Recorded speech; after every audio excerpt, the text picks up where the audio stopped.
Well, good morning, everyone. Welcome to the October 21st, 2021 meeting of the city's Water Commission.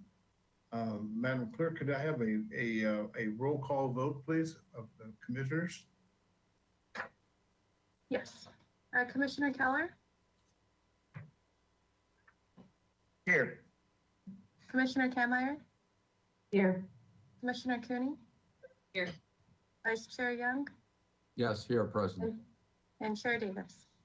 Present. We do have a quorum. Everyone is here this morning. Hope everyone's doing well. That takes us to item 3, changes to the agenda. Staff, are there any changes to the agenda today? I did note that item 6C may begin at about 10 o'clock this morning. Thank you, Chair Davis. That's all the only update I had on that. Okay, great. Thank you so much. Takes us to item 4. This is public comment. This is for items within the purview of the Water Commission, but not on today's agenda. Madam Clerk, do we have anyone who wishes to speak under general public comment? Chair Davis, we do not have public comment at this time. Good. Okay. Takes us to item 5. This is a consent calendar. There is one item this morning. That's the approval of the minutes of September 16th, 2021 meeting of the commission. Are there any questions or comments on the minutes of that meeting? Not seeing any. Is there a motion to approve the consent calendar? I move to approve the consent calendar. Is there a second? I'll second. A motion by Commissioner Keller, seconded by Commissioner Young. Could I have a roll call vote, please? Yes. Commissioner Keller? Yes. Commissioner Kammeier? Yes.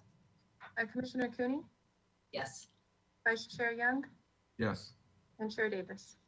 Yes, consent calendar is approved by unanimous vote.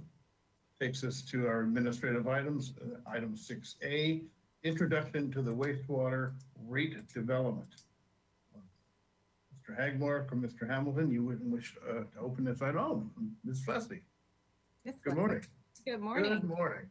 Good morning. Hello. Good morning, all the water commissioners. My name is Amanda Flessy. I'm your wastewater system manager.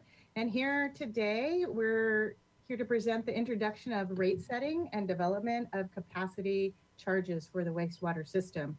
With me today, I do have Mr. Malcolm Hamilton, our financial officer, but I also have, who's going to be helping me present today is HDR, Sean Korn from HDR. He is the one that's helping us with this rate study development project. Go ahead and next slide, please. So I just wanted to touch briefly on the rate study focus areas. First and foremost, obviously, is the public health and the environment. Second is our future system demands and our infrastructure needs. We still have enormous amount of infrastructure needs to rehabilitate or replace. Our sewer lateral inspection program is also in this study focus, as well as affordability and customer rate bill assistance. So we're really concentrating, just like water, on how to have affordable rates and some kind of bill assistance for our lower income community members. Also is our organizational structure and future staffing needs. Our team, the wastewater industry is going through a whole new technical advancement. And so we really need to look at our team and our structure and see if we're supporting those needs as we move forward with our technology. Customer analysis, our waste strength, our billing caps. More importantly is our drought impacts. We are going to look at what possible drought impacts will be to our wastewater system. We know we're at the cusp of possibly declaring a drought. And as we ask customers to conserve, what is that financial impacts to our wastewater system? And then last but not least is our increases to our operating capital costs. We all know that inflation is happening everywhere, and we're with everybody else. And inflation is actually surpassing what we usually expect, the 3%. We're now in the 5 to 6% range of that's what we're seeing in the trends. And so that is also going to be studied and it studied in this rate study that's going on with our wastewater rates. Next slide, please.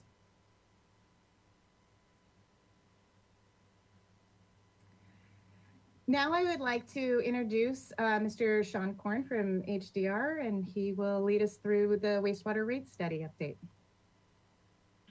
Thank you, Amanda. Good morning, Chair Davis and Commissioners. Appreciate the opportunity to be with you all again and talk about wastewater rates and water and wastewater capacity charges.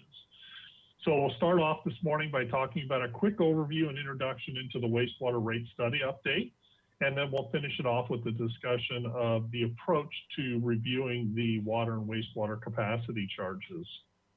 For many of you, this is very similar to what we've talked about in the past, but I think the important aspect of the approach and update this year to the wastewater rates is incorporating those focus areas that Amanda talked about and how that plays a role in how we develop the rate study and how that rolls through the process ultimately to establish the appropriate level of rates to support the activities and the programs that the wastewater utility provides. On the next slide, we have an overview of the wastewater rate update. And these are really our overall broad goals and objectives. So as we develop the analysis, we want to develop a rate projection that is sufficient to operate and maintain the wastewater infrastructure and operating costs. A key element of setting rates for the city is actually maintaining and meeting the requirements of Proposition 218 and having equitable, proportional, and cost-based rates. So as we go through this process, that's one of the top goals, is to make sure that we're meeting those requirements for those legal aspects of the study. Now, as we go through this process, as Amanda talked about some of the affordability targets, as she talked about some of the different organizational structure, capital infrastructure needs, we want to make sure we incorporate that through our prudent financial planning criteria. So that's maintaining council minimum reserve balances so that we have sufficient revenues on hand should there be a drought with reduced revenues and unexpected capital improvement project, as well as adequately funding those capital improvements over the long term. And ultimately meeting those current debt service coverage ratios, that's the credit check for the utility when the long-term debt is issued, so that you maintain those high credit ratings going forward. Now, as we go through this process, we do base it on generally accepted methodologies. The book here is our Water Environment Federation Manual of Practice number 27. It outlines the different methodologies that may be used, but ultimately this is really based on the systems characteristics and customer characteristics of your utility, all tied back to meet those requirements of Proposition 218. The way we do that is on the next slide, and it's our three-step process. And that's our revenue requirement, cost of service, and rate design. And the revenue requirement really looks at the overall revenue needs to fund those operating capital projects as you go out over the time frame reviewed, and we'll talk about that in a moment. Now, what's key to that is incorporating the overall goals and objectives, those focus areas that were mentioned as we go through that process to meet the utility's end goals for the study. Now, as we roll into the cost of service, this is where we proportionally distribute the revenue requirement between the different customer classes of service. So your single family, your multifamily, your commercial, this is the piece of the analysis that develops the rates that are ultimately in place to meet Proposition 218 requirements. And then finally, as we go through the rate design and the cost of service, if we're changing the rate structure or how you charge your customer, we'll build that into the analysis. So I'm going to briefly walk through each of these three steps and incorporate some of these key discussion areas as we go through this. So the next slide starts us out with the revenue requirement. And remember, this really focuses on the overall system revenue needs. So how much revenue is needed in each of the years of the analysis to fund those operating and capital needs. So on the next slide, we have the overview of the revenue requirement. And this really talks about some of the key elements. So as we go through this, we're going to look at those prudent financial planning criteria to set the overall prudent revenue levels. And we focus on a 3-year rate schedule. So very similar to what we did in the last wastewater rate update and in the most recent water rate study development. We look out for 3 years to set proposed rates through the Proposition 218 process, but we look out long term. So we pull this out 10 years. We want to make sure we're looking down the road far enough so that we can start planning for any major changes in the system. That may be additional capital improvements, changes in operations, impacts of inflation, and how that impacts rates for the long term so that we can have a smooth transition of rates, or as smooth as possible transition of rates over time.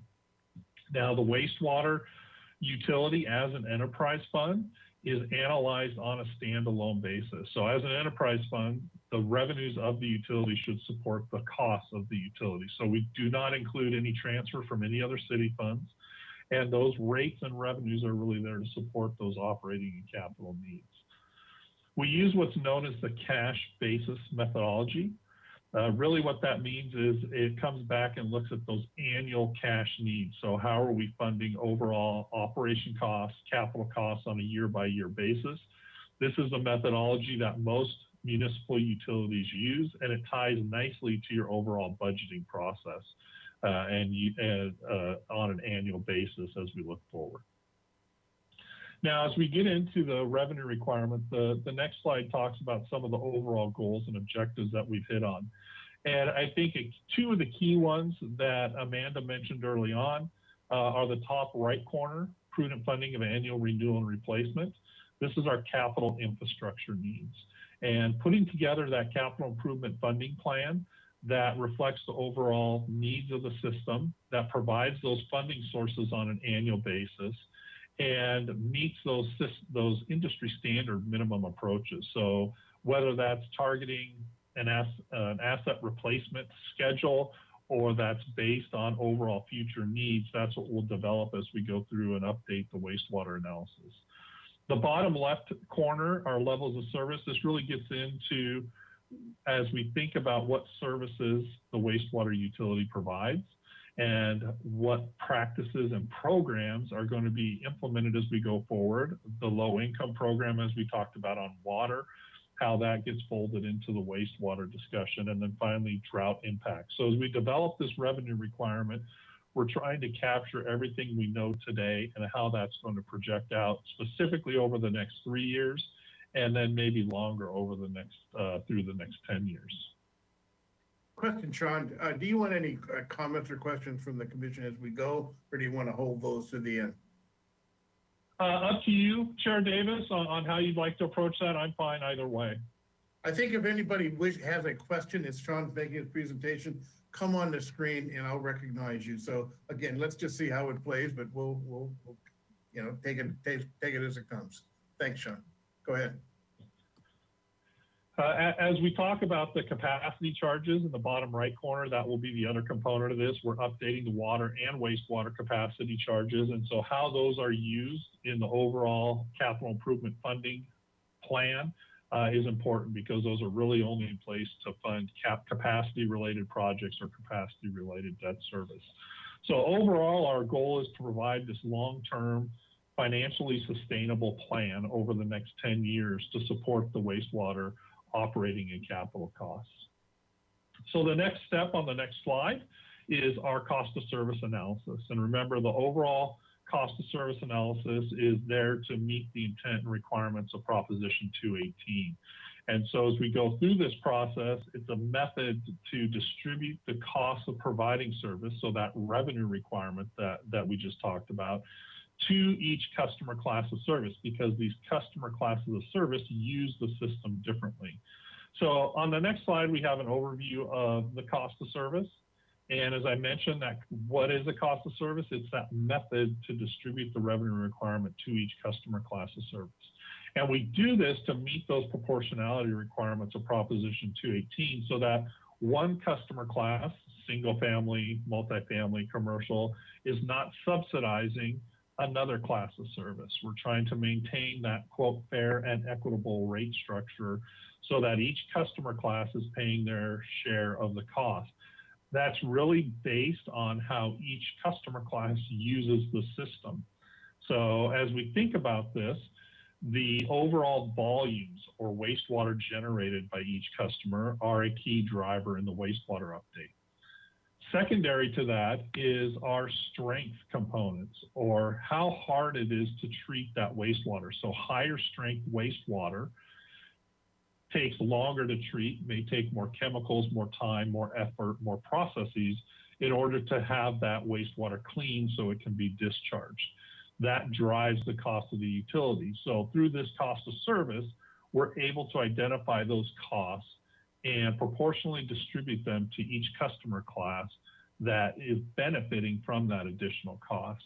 So as we go through this at the end of the cost of service, what it will tell us is are there any differences in the cost to serve our customer classes from the last study we did 3 years ago compared to where we are today. And there's generally going to be minor changes in that process because customer characteristics have changed. Some customers have changed how they're dealing with their wastewater flows to the city.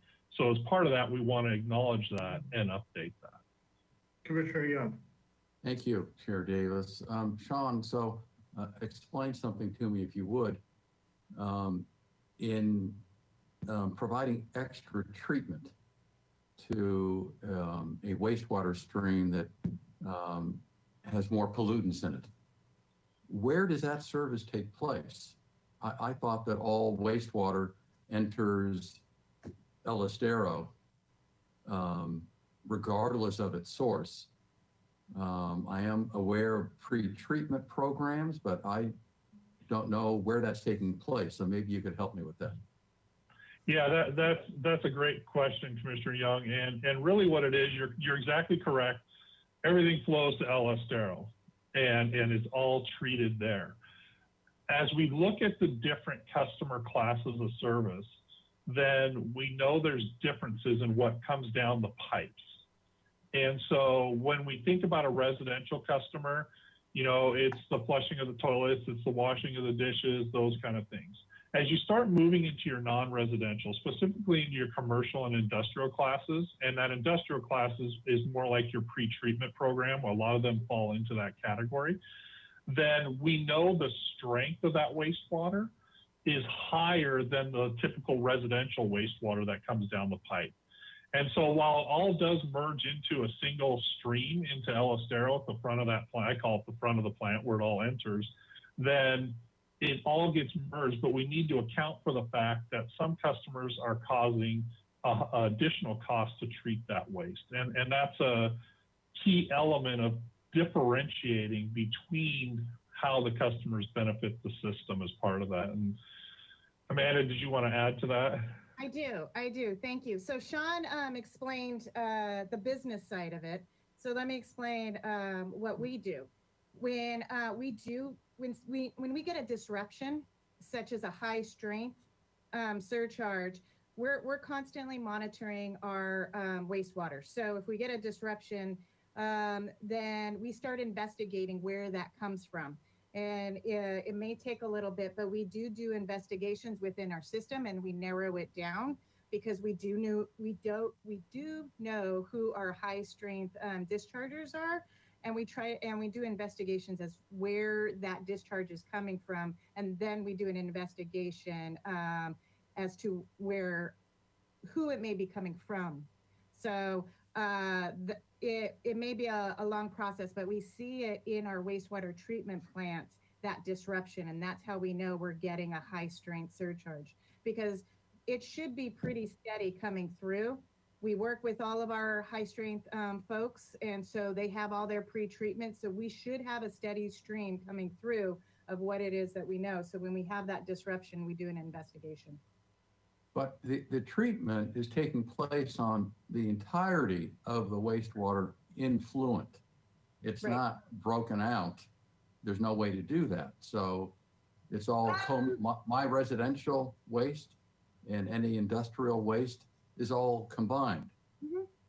So they're really And that's really the purpose of the cost of service, because everything is combined, right? We're using joint system components.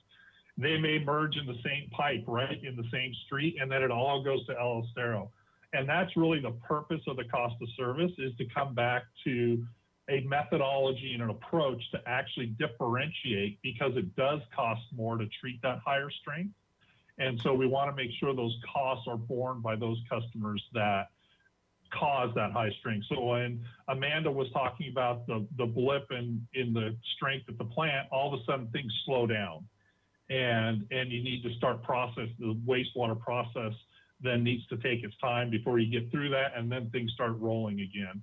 And that can have capacity impacts on the plant. So a lot of times right now in different regions, we're dealing with utilities that are having to add nutrient removal.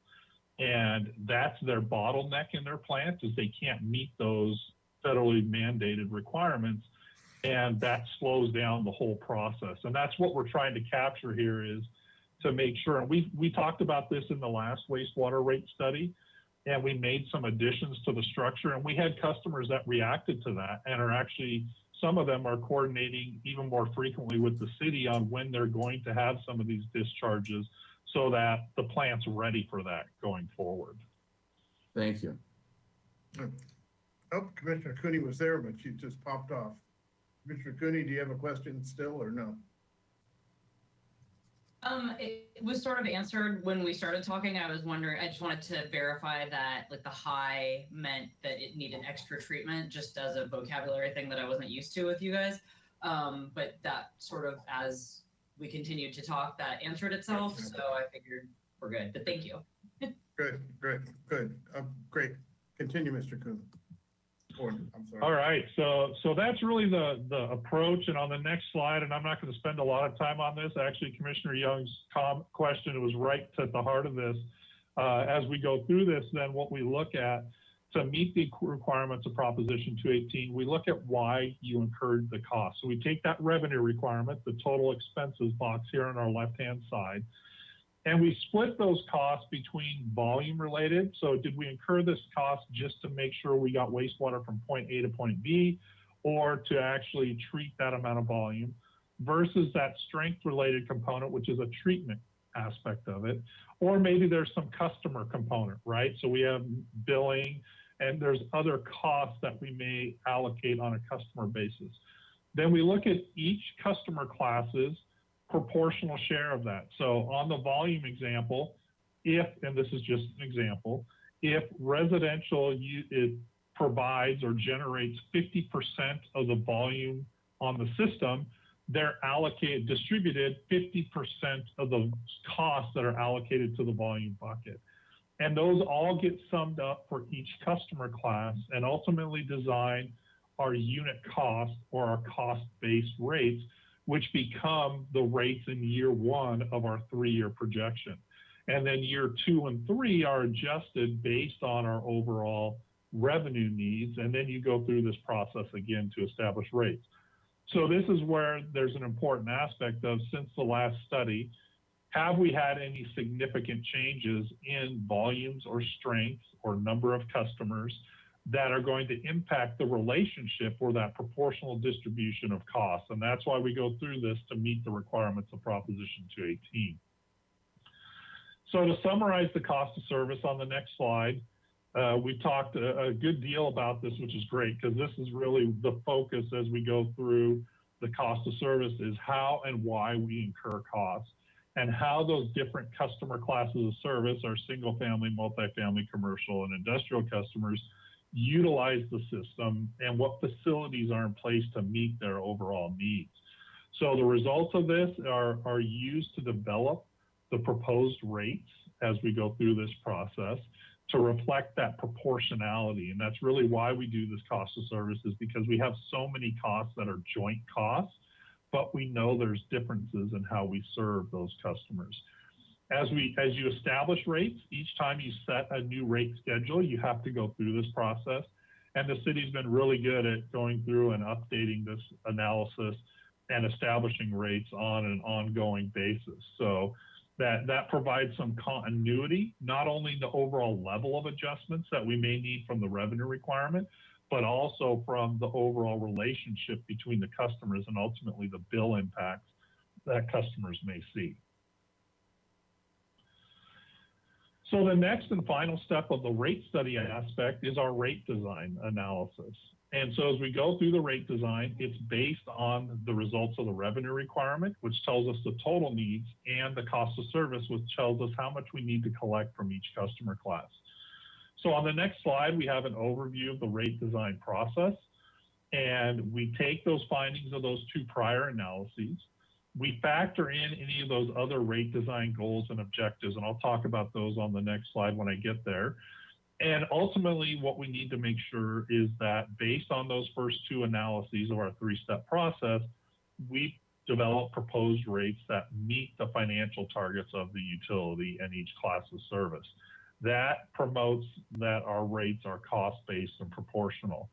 So on the next slide, when we talk about rate design goals and objectives, this ties into what Amanda started off with some of those broad wastewater utility goals and objectives. Is how do we build those into that revenue requirement, reflect those in the cost of service, so that we meet our overall goals and objectives for rate setting. Now, these are definitely items that we want to discuss as we go through this. So we'll be bringing some of this information back to the Water Commission as we go through this process, but we'll talk about revenue sufficiency and stability. That's our revenue requirement piece. But as we charge customers that rate structure, we want to make sure it's easy to understand and easy to administer. We want to be able to explain how and why we're developing a bill. We don't want something complicated, and the city and you all have been very good at that in the past. Affordability will be an aspect of this and how we talk through this process. That could be through the rate structure, as well as through additional programs like we talked about on the water side. And then ultimately the bottom one, legally defendable. That's really our goal through the cost of services, to meet those requirements as we go through this process. So that's really the summary of the wastewater rate study update. On the next slide, we'll start talking about the water and wastewater capacity charge study. And these are charges to new customers connecting to the system, or existing customers increasing their capacity or their needs on the system. So for you all, as you move forward, it's the redevelopment aspect, right? That can really drive the collection of capacity charges, because it's where we're taking down a smaller entity and putting up a bigger entity, right? Sometimes we'll see some houses go, or some commercial building go, and a multifamily complex goes up. Those kind of redevelopment would then have additional capacity on the system, and these charges would apply. So on the next slide, I have a quick overview of the approach. And California Government Code has a section known as the Mitigation Fee Act, and it's really section 66,000, but some of the key elements for the development of capacity charges are 66,000, 13, 16, and 22. And that talks about the process that we should go through to develop these charges, how we collect these revenues, and what those revenues can then be used for. And it's not a mathematically exact calculation, but it requires a reasonable relationship between the charge and the costs associated with providing that capacity to the customer. So when you think about these charges, really the key element here is that you have available capacity in your system today. And that capacity was built prior, right? We don't go in every year and upsize a pipe just to meet the capacity in that year. We put in a pipe to meet our capacities as far out as we think our planning documents will provide. So customers have been paying for this component of the system, but it's not being utilized. So these capacity charges provide a means so that new customers pay a cost associated with having that capacity available. Now, we develop these again using generally accepted methodologies, and we've got a couple manuals here, that Water Environment Federation Manual Practice 27 we talked about for rates. It also talks about capacity charges, as does the AWWA M1 manual. And we also rely on another book, the middle book here, the blue book, System Development Charges for Water and Wastewater and Stormwater Utilities. They provide the methodologies. But it really comes back to where you are in your system life. And the chart in the top right kind of tries to represent where you are, right? Do we have available capacity today? Or do we need to expand our system to meet the growth demands or that additional new customers on the system that are coming in the future? And so as we think through this process and evaluate the water and wastewater capacity charges, we'll be looking at where you are in that life cycle and available capacity in the system. And that can drive which methodology we use, because there's really three methodologies. There's a buy-in methodology, which means that you have available capacity today to meet your future customer needs. There's an incremental, which would mean that we don't have any capacity today. And if we add another customer, we have to build more capacity into the system. So that's really the right side of this chart. And then there's a combined method where we may have some capacity, but we also need to expand the system as we go forward. Now, on the next slide, we talk about the purpose a little bit, and really you'll see overview of capacity charges or buy-in fees. Buy-in fees is the terminology that may be most familiar to you all based on the approach that the city's taken in the past, and that really references that buy-in methodology component. So as we think of capacity charges, the goal here is to maintain equity between existing customers and new customers or customers expanding their capacity on the system. And that's that overall approach to having available capacity today so that new customers can connect or exist. So those connections pay a buy-in for the use of those existing assets that are in place today. As I mentioned, it's a one-time charge that they pay into the system. So this isn't like wastewater rates or water rates. This is something that's paid up front before they or at the time of connection to the system to reflect their additional capacity needs or the new capacity that they're buying into on the system. This provides an equitable approach to balance that cost between existing and new customers. And what's key about capacity charges or buy-in fees is that, these revenues are really dependent on development activity. So as we worked with utilities, back in the 2009, 10, 11 period, these fees were very, very low. And then we shot up a little bit in certain areas. So this revenue source kind of ebbs and flows over time. So as we develop our capital funding analysis, then we need to make sure that we incorporate how these revenues come in the door. Now, the overall approach and that I'll describe a little bit more later is taking the existing assets and valuing them at today's cost, and then essentially dividing through by the total number of equivalent connections on the system. So it comes back to a value of that capacity on the system based on what the city has invested in the system to provide that service. Now, it does not include operations and maintenance costs. These are not used to fund operations and maintenance costs. This is really focused on the value of the capacity or that infrastructure that's in place today to meet the overall demands of customers connecting to the system. Now, AB 66,000 or California Government Code 66,000 actually ties this back to how these revenues can be used. And it's really only for existing capacity that's in the system, capacity-related debt service, or capacity-related CIP projects. So it's really narrow in its use, and again, is focused on that infrastructure funding component. So on the next slide, I have a quick example of the current methodology that's used for capacity charges or buy-in fees, and it's the buy-in methodology. And the way we do this is we calculate the charge based on the value of existing infrastructure or existing plant. That's the dark box on the left-hand side. And we divide that by the capacity to serve in an equivalent dwelling unit basis. Now, that equivalent dwelling unit is generally calculated based on a typical single-family home capacity requirement on the system. So based on the wastewater generation of that, we convert that to equivalent units across the system.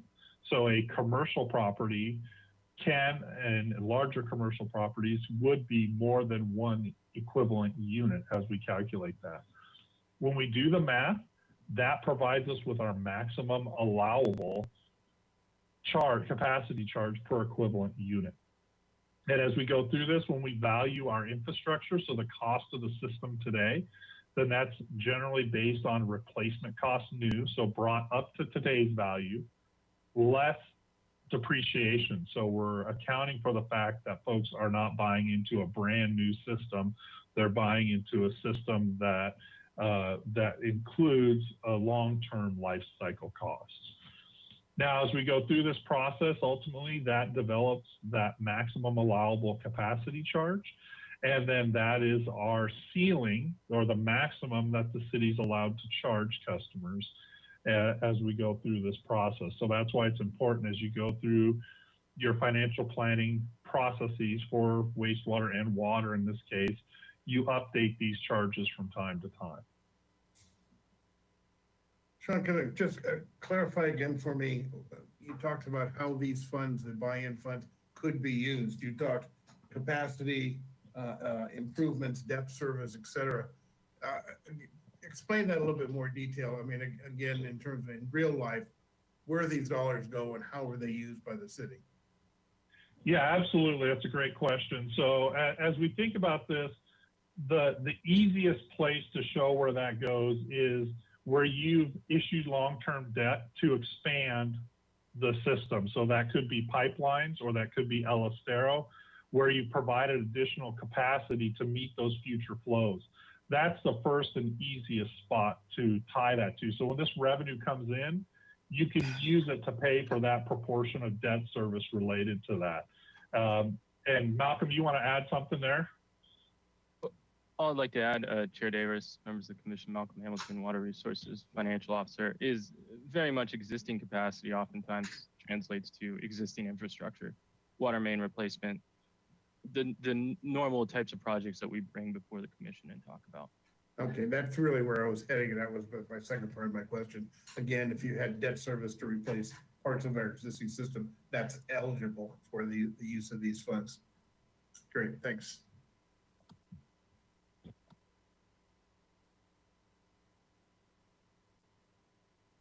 Go ahead, Commissioner Kammerer. Thank you. Sean, I had a question for you about these connection fees, and I was wondering how you anticipate, like how many connection fees or how much revenue you would expect the city to bring in over the 3-year period. Is that tied to development plans, or could you explain that for me? Sure. As I mentioned, it varies, right, depending on what development's going on and how the timing of that is. So I'll let Malcolm talk. He knows the numbers better than I do off the top of his head. But as we think about the analysis and like the capital funding that Chair Davis just talked about, we want to plan for something less, to use less than what we think we may come in the door, right? So we're a little bit conservative. So if we plan on setting rates on a level of a use of these capacity charges, but the development doesn't occur, we have to make that up somewhere. So we want to be a bit conservative on that. And we look back as we develop the analysis from a technical perspective, what the history has been, right? How much do we collect? And it can range wildly. Malcolm, I don't know if you want to talk about some of the specifics on how much. Yeah, thank you, Chair Davis, Commissioner Kammerer. By far and away, the largest component of our revenue is rate revenue. These capacity charges make up a small percentage of our overall revenue. So when we focus on these, we don't build our core operations around getting this revenue exactly as estimated. We anticipate a lot of variability. Just looking back in recent years, we've had capacity charges come in at $1.5 million, and the next year come in at combined around $200,000. So when I look at that from a projection standpoint, it's hard to plan around. It's more of a, it's just a little bit difficult to plan around. And then well, I'll leave it there. Thank you. I have a question in terms of, we've seen that with conservation and other changes that we've had, we've actually seen less wastewater flow in the past year or 2 years than we used to have. So in fact, we have more capacity than what we need at this point. On the other hand, we had to do a major upgrade, and so that's a separate, we get money to do the upgrades. Is this also being used to sort of look at, as we get to the point where you need to do some replacements, will that be used for that, or how is that considered? That's a good question. It's gonna vary depending on what those replacements specifically are going forward, right? And how that rolls in. So excuse me, the buy-in methodology looks at those assets or that infrastructure that are on the books today. And so it's really based on what's there today. And that's why it's important under the buy-in methodology approach to update this fairly frequently, because as you mentioned, we may not have that big expansion on the books already, right? And so we need to update this to capture that. And so as we look at this, we'll look at that aspect of the study to see, do we need to think about modifying the approach at all, or are we good with the buy-in methodology? And that's meeting our needs today. And so your comment on the reduced consumption is a very important aspect as we think about the development of that equivalent dwelling unit. Because you're right, if our overall volume is down, we can serve more equivalent units going forward. So that our denominator becomes larger as part of that. But as you mentioned, we may have more projects in there this time around than we had 5 years ago when you updated the fee as part of that. Thank you.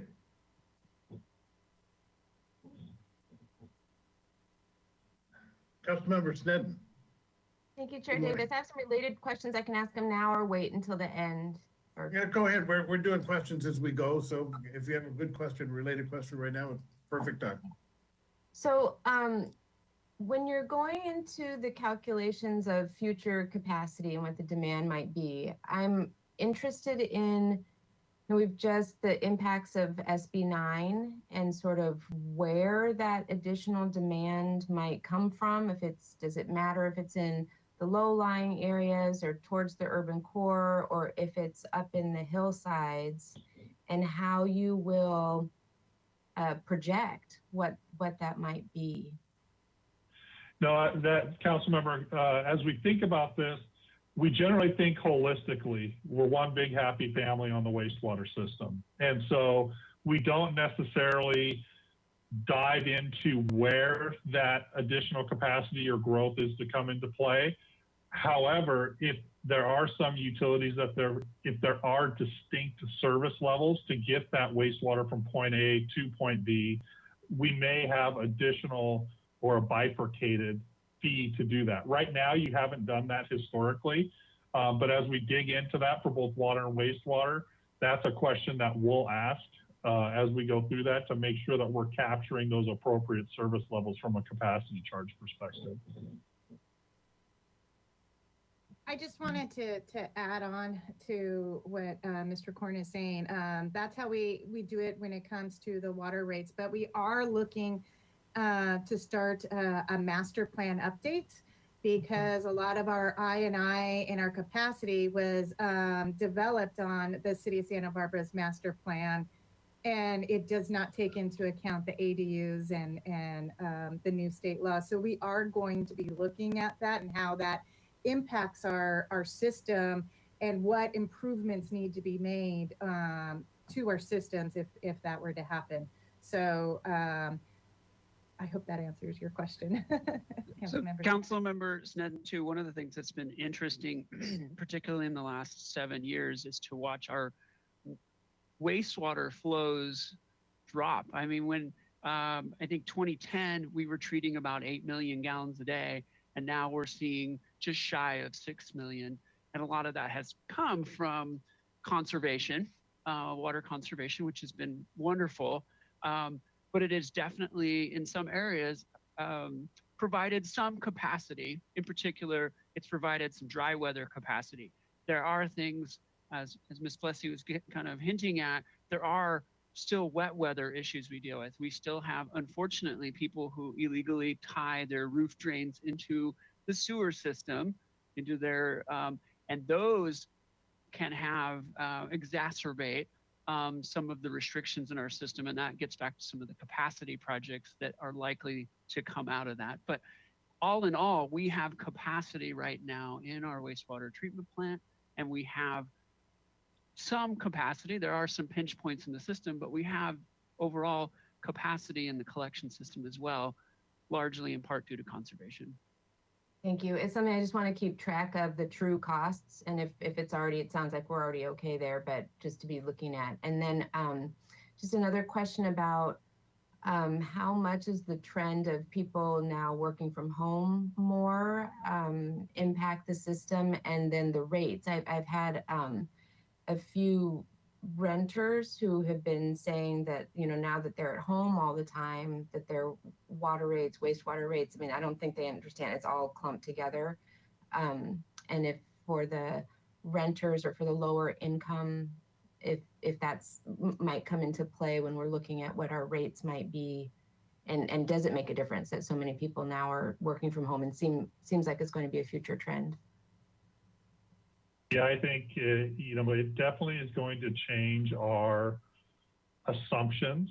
Like from what we had 3 years ago on the wastewater study, I think we're going to see some changes in the relationships from, especially, you know, residential versus commercial, right? We may see some shifting, and that may mean shifting of costs too. So we'll have to see how that works out.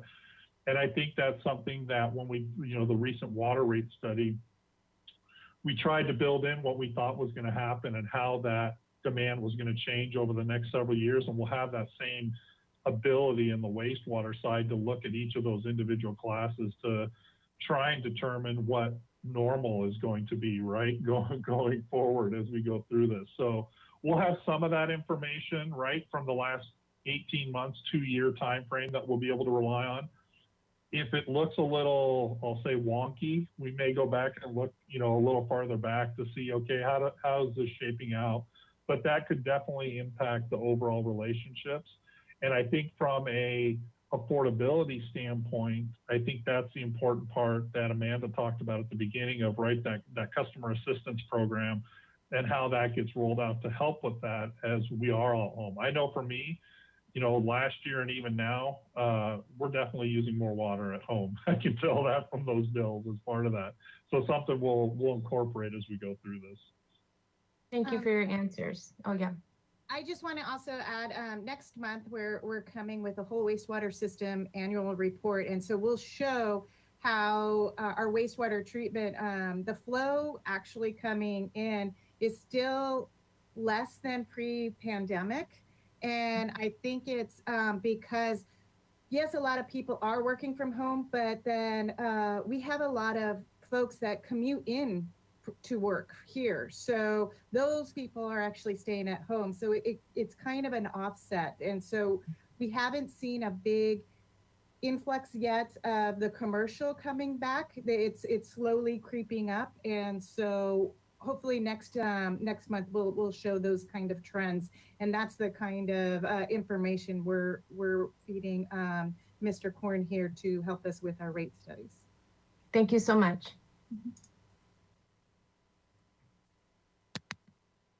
So that was really, this slide was the last on the capacity charge. The last piece I wanted to touch on the next slide is our schedule, our next steps and schedule. And so on the final slide here that we have, our next steps. We're working with staff to start developing the technical analysis to update the wastewater rate study, as well as dig into the development and update of the water and wastewater capacity charges.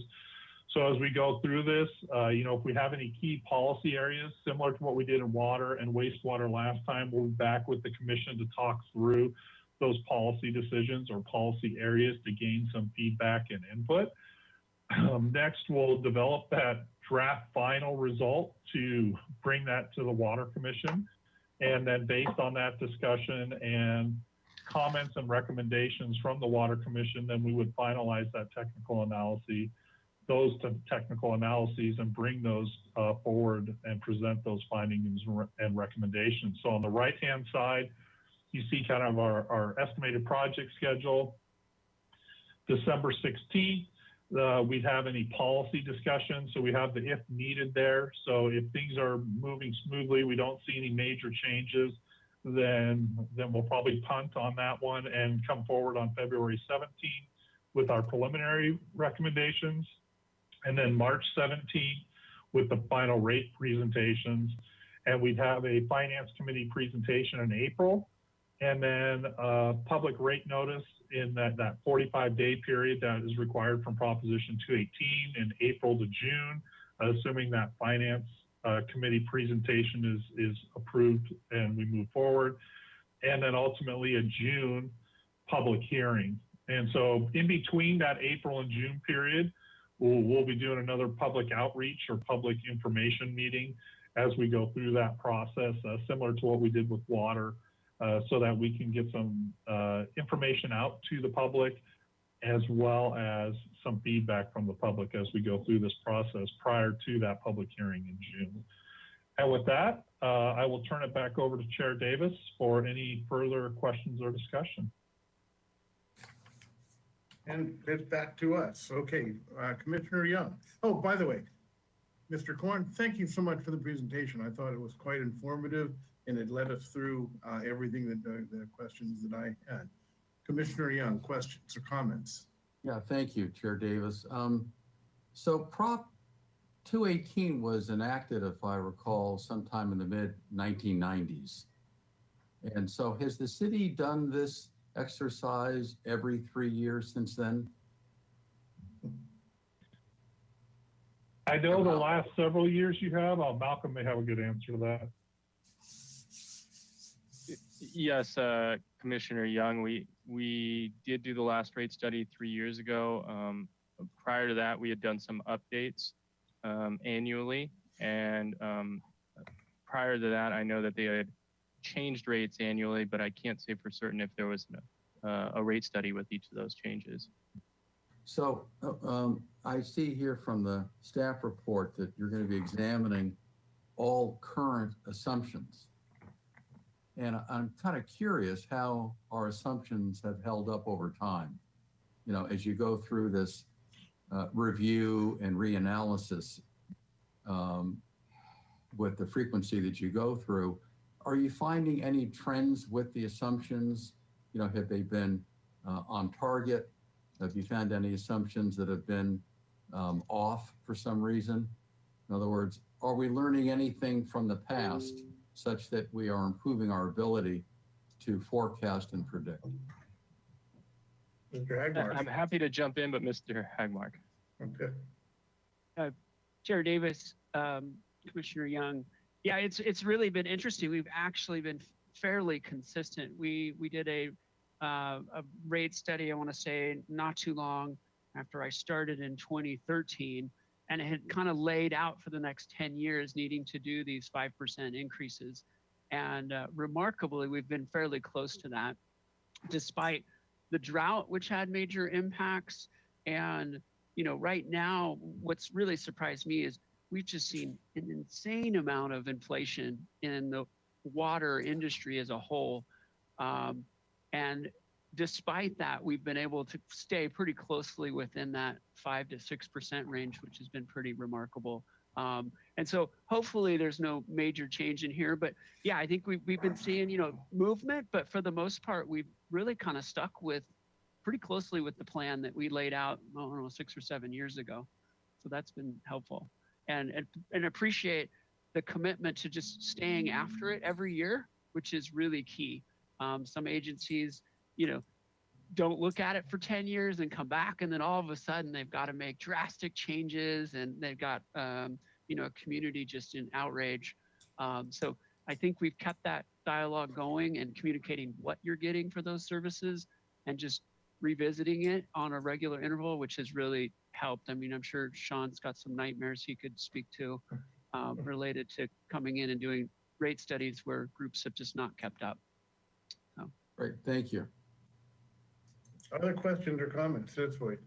Commissioner Kammeyer. Laura. Thank you. Yeah, I had a question kind of building on Commissioner Young's question around assumptions. And Mr. Hagmark alluded to it around drought and impacts of conservation and efficiency on wastewater volumes. And curious, I know volume was one of the kind of the three elements that you laid out, Sean, but I was wondering if you could speak a little bit more to that and if you've seen impacts from the last drought or from conservation efforts over time, and then how that feeds into the wastewater rate study. Yeah, it's actually been real interesting since we've had such a recent drought. We had a little, I'll call it a little break, at least that's what's being forecasted here, right, that we've been in. And I will say it varies by area and, you know, the makeup of your customer base. But what we've kind of learned from the last, I've been doing this for about just over 21 years, is we'll see that significant drop. And historically, we've seen it start climbing back up. Now, as we think about what we've seen kind of more locally for you all is, you know, looking back on our 20 by 2020 chart, approach on the water side for conservation, and 2013 was our benchmark area year that we're looking at. We're staying below that. So we haven't seen that rapid rebound like we had seen 15 years ago or a little bit longer. So as we go through this, in the water rate study that we recently completed, we looked at about a 3-year of fairly stagnant increases in overall consumption, which I think is hopefully now going to tie pretty well with what we're seeing with the drought going forward.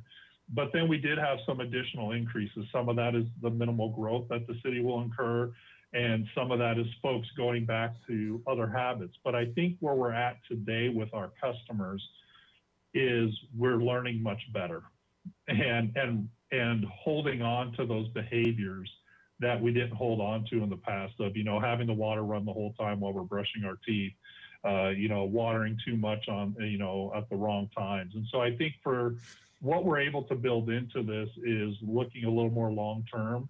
And as part of this, we actually will look back at the historical data and from both an operating and a customer characteristic perspective to try and plan as best as we can going forward. Thank you.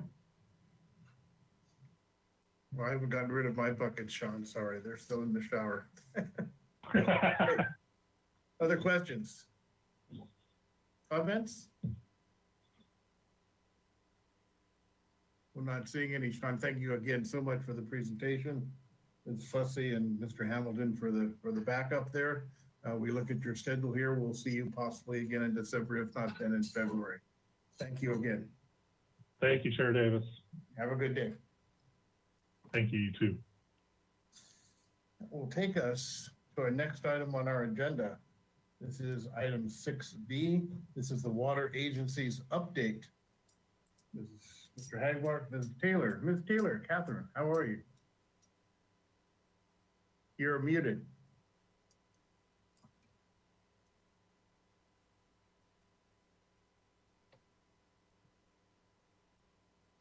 Nope, still.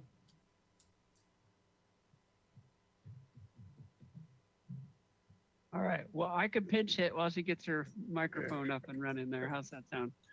Dodgers need your help more than anybody. Come on. All right. Next slide, please. Oh, we kind of wing it. We're going to go through all the various agencies that the city interacts with related to water, and we try to do this update every 2 months, just to synthesize and bring back some information related to these various, basically joint powers agencies that we belong to. Next slide. Can you hear me now? You're kind of squishy, but you're in there. Thank you, Mr. Hagmark. You take it. Okay. All right. So we got some interesting information at the last CCWA meeting pertaining to the reservoirs, or particularly DWR's reservoirs around the state. I just wanted to point out two in particular here.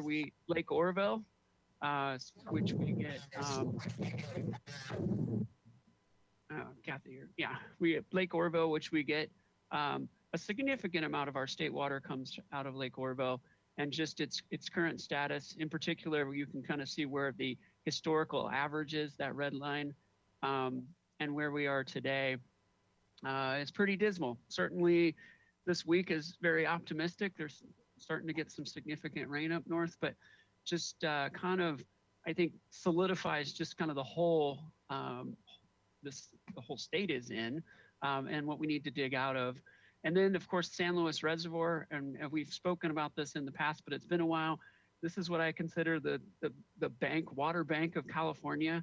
All the water in that reservoir is imported through the State Water Project, and to see it at that low is definitely concerning, because this is the reservoir in which most agencies store their water and or do exchanges.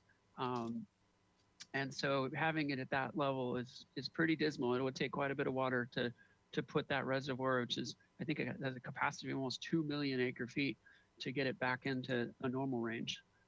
Next slide. CCWA, there's been an effort going on there. I think we reported out a while back on this water management strategy study. We are looking to see how we might leverage our state water, particularly in wet times, how we might be able to do more with that water. And right now that is on track to at least see a draft by January. Not sure if it be completed, but we are looking forward to that. Again, that would help us to understand potentially new areas in which we may store water, whether that's in the county or surrounding areas, exchanges, and then in particular, and we'll get into this, potentially options to work with neighboring agencies like Casitas. Next slide. And that takes you to this question. So we've had some interesting movement in this area. So Casitas Municipal Water District, which manages water for the Ojai Valley, has been kicking around an idea of connecting to Santa Barbara County and being able to convey state water to the district. They have a 5,000 acre foot a year state water allocation. And as you know, that varies, but that's their capacity. And they've had that since the 1970s and have never gotten a drop out of it. And they have been trying to find a different connections, ways to get it to the district, and have really focused in on this last segment that would connect Casitas to Carpinteria Valley Water District. So this offers up an opportunity to, I think, utilize existing infrastructure, that being the Cater Water Treatment Plant, the South Coast Conduit, Lake Cachuma, and our entire State Water Project Central Coast branch, to be able to convey this water when there's excess capacity. And I think that's the key here, is if we have a need for that water, then they're second tier on that. So this would only be in a situation in which we were not fully utilizing those assets. They would be able to import that water. So they're currently working on a term sheet right now, and we have not seen that. I think it's being taken up by their board this next, I think it's before the end of the month, their board was going to weigh in on that term sheet. But we have been in some preliminary conversations, and it's kind of exciting. I mean, we're trying to figure out, I'd love to see these regional projects where we're trying to figure out how to better support each other. Maybe there's an opportunity here for Casitas to leave some of the water that they're moving through here to the South Coast members. Maybe there's a way to help share in some of the costs. So, the devil's in the details, but we thought this was an interesting project that potentially we could see happen in the next couple years. Commissioner Young, and I have a question also. Yeah. Thank you, Chair Davis. So I guess a 1.3 mile connection would not be that costly, such that 5,000 acre feet, assuming that there was that much available for them, it would pan out to be worthwhile. So yeah, and I should clarify, I think under the best scenarios, the maximum volume that could be conveyed to them is probably around 2,000 acre feet a year. Yeah. Just given the size of the existing pipes that are there. Right. And then you mentioned there might be some cost sharing, but I'm just wondering, has there ever been a situation where they have had water that we would have wanted to get from them, and why would that have been so? It's funny you bring that up. There was, as I was told back in the 90s, a pipeline was put in on the top of the ground next to the road to be able to move water from Casitas to the south coast here, because there was just that much fear that we were going to run out of water for basic health and safety. So it has been done, and not to say it would be an easy thing to pull off these days, but it is a possibility in an emergency. And so I think there is some value to that. And I take it that was during a time when our desal plant was not operating. That's correct. That's correct. Okay, thank you, Josh. Any other questions from commissioners at this point? Or Commissioner Keller? Or Yes, Carol? thank you, Chair Davis and Mr. Hagmer. So in terms of vertical elevation to pump this water back and forth and pumping stations, because there may be some difference in elevation, I would imagine, no? Yes, Chair Davis, Commissioner Keller, significant elevation. And I think that the bulk of these costs are largely going to be the pump station. It's a pretty sizable pump station. This pipeline, as I understand it, for the most part, parallels the 150. So they would be connecting over there near Gubernadora, 192, 150, connecting in there, and this existing pipeline and pushing it back up towards Casitas, which that has to be somewhere in, I'd say, 700-800 foot drive to get up to the pass. Yeah. So yeah, pretty substantial. It's interesting because Casitas actually serves Rincon, and so that water line that comes down is to serve the customers in that valley following the 150, and then it also goes down to Rincon Point, which also gets water from Casitas. They're in the Casitas. They're in Ventura County, and they get water from Casitas. So it's really kind of an interesting, dynamic there. Okay, thank you. Yeah. Great. Other questions? You know, not to spend a lot of time on it, but my question, and again, I just have not spent that much time thinking about Carpinteria, sorry. They've had water rights since the 70s. But we've also only been able to take it through our South Coast conduit when there was capacity. Did Carpinteria contribute to the pipeline, the South Coast conduit? Do they have any reservation at all within the pipe? Are they paying for state water through that system today for water that they can't access? I'm just a little lost as to their history. So Casitas has been paying into the state water project. They did not pay any money into the Central Coast branch, and they paid no money into any part of the South Coast conduit or anything that we have. So the details that need to be worked out is how would they compensate all of us for our investments that we've made there. Who's really excited about it is Carpinteria, who sees this as a way to get more use out of their infrastructure that they have, because they do have a fairly large groundwater basin. They are moving in a direction to do potable reuse, but groundwater injection. And so they're looking at a period in which they have all this pipeline. How can they better use it? And so having this partnership with Casitas could be a way to keep that pipeline full. Great, good. Commissioner Kammeier, Cora. Thank you. Mr. Highmark, I just had some kind of basic questions. I'm kind of just trying to wrap my mind around this and how the city would be involved, if at all. Is it just because we're part of the Central Coast region, and so it would affect us from wanting to be a good regional partner, or would this have any impacts to the city's water supplies? Commissioner Kammeier, it's a great question. The one that stands out to me the most is how the costs are shared in the Cater water treatment plant. So going back to the fundamentals, is this agreement would be utilizing excess capacity. So if any of us needed the capacity, they're out. However, in using that excess capacity, how do they share in the cost? Those are the details that we're working out. But the one that has stood out to me is we have the Cater JPA, a joint powers agreement where Montecito, Carpinteria, and the city share in the costs. Roughly, the city pays for 60% of the costs of Cater, and then 40% is picked up between Montecito and Carpinteria.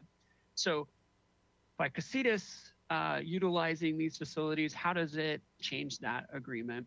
And I think Mr. Hamilton and myself will be looking at that agreement, which is probably bordering 70 years old, to see if there are any changes that need to be made to that agreement to make sure it's equitable if we do go down this path. So water that goes to Carpinteria is treated at Cater? That's right. Interesting. I didn't know that. Mm-hmm. Yeah, it's one of those things. I always like to point to it as a great example of a joint power regional facility. Instead of building 3 water treatment plants, we've built one, and we share in those costs, which has benefited all of our customers.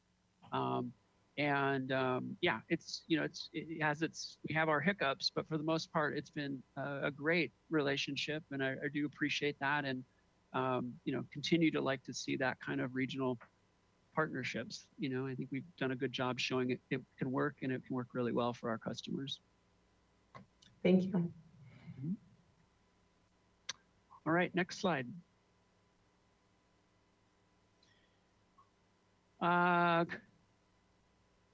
So one of the things that we've been working on, this is, I'm gonna try and keep this from not getting confusing here. So we've been working closely with COMB on a very detailed model of Lake Cachuma. So where we were 7 years ago when we first went into this drought versus where we are today, it's just vastly different.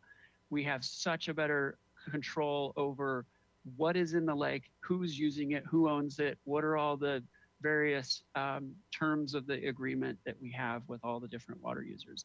And so COMB has kept this model updated, and we've recently used it in our request to the Bureau for this year's allocation. You may remember October 1st is the beginning of the new water year 2022. And so our request was due to USBR back in June. And so we did extensive modeling. We met with USBR and walked them through our detailed model. They also have a model, but it doesn't model all the little nuances that are going on in the lake. And so they really appreciated it. We showed that there was 83% allocation available in the lake, and thus that is what we requested for water year 22. Next slide.